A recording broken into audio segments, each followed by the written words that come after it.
जो कुछ मैं तुम्हारे बारे में सोचता था ठीक था मेरी बेटी।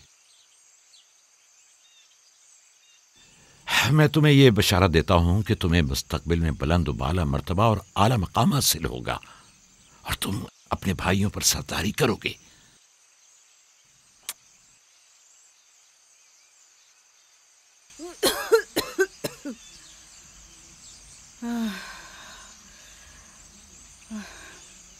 मेरी बात गौर से सुनो। कल जब तुम हमारे घर से जाने पर मुस्सिर थी तभी समझ लेना चाहिए था। माली दुनिया से मेरे पास कुछ नहीं।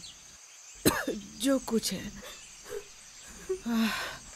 वो मैं यूसुफ को बख्शती हूँ, उससे माफी चाहती हूँ।